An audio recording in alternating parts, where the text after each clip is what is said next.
Super 10 was built by the Standard Motor Company, which was quite the thriving manufacturer in the 1950s. Last year, 116 different countries bought Standard products, earning £33 million of foreign currency for Britain.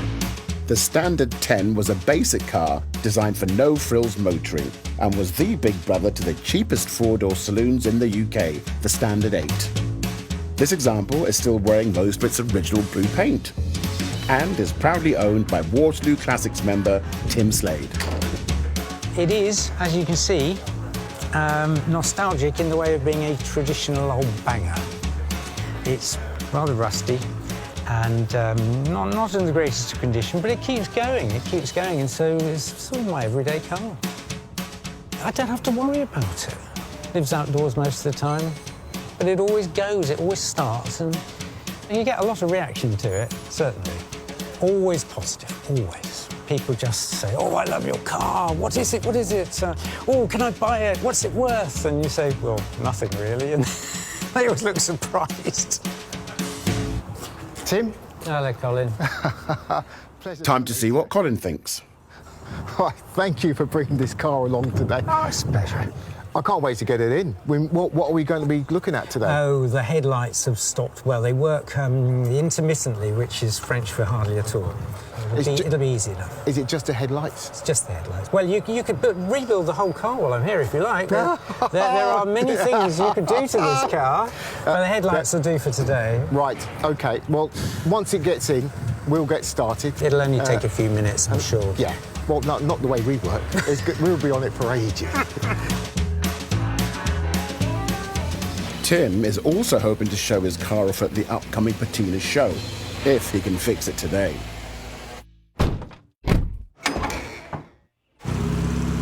That's it. Straighten her up. Yes. Tim, that's perfect. Thank you. This engine sounds lovely. It runs beautifully. Yeah. What year is this? 56. Well, yeah, it's a survivor. It is. Yeah. It's one of those cars that says, I will be around for a while longer. Well, I hope yet. so. I hope so. The only thing it shares with an Oldsmobile Rocket 88 is the rocket on the bonnet. On the bonnet. I think that's a great look. Do you know what the best thing for that? Probably some Baker foil and some water. If I make that too shiny, people are going to notice how awful the rest of the chrome is. No. You're not looking for perfection. You want a car that you can drive. Yes. And yeah, this absolutely. is a car you can get in it, you turn the key, you drive it, and people still... You drive down the road and they look at you and go, They do. They do. Right. I suppose we better get started. Wasting no time, Tim is straight on the tools. The first thing we're going to do, we're going to take both the headlamps out. Make sure that they are actually working. These are sealed beam units, so they haven't got a bulb. If there's a fault with the lights, the whole units will need replacing. So, the first job for resident electrical expert Mark is to test them.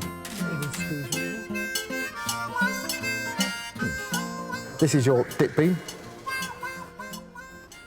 and this is the main beam. It means that this sealed unit is actually working. So the unit's fine. We've got a wiring problem on that side. And we'll try this one on this side. Dip, main. Right. So we've got our bulbs are working. Hey, light. So both lamps are working. Let's get to the next stage. Let's have a look at some wiring. One on there. A relief for Tim that he doesn't need to source new headlamps. So this is your power supply. And so begins the hunt for the dodgy wire. At the moment, I think we've got one side working here. We just need to work out how we're going to get the other. Many hands make light work, or so Tim That's hopes. for your earth. Yeah. I'm very happy to see professionals working on my motor car, experts and all that, doing a far better job than I'm sure I could ever do. Through testing each wire, Colin and Mark have discovered a break in the circuit, but are unsure exactly where. Still haven't got to the root cause of it, but we now know that this wire is good. Yep. This wire is good, but this wire is problematic. So we're going to concentrate on getting power to this lead.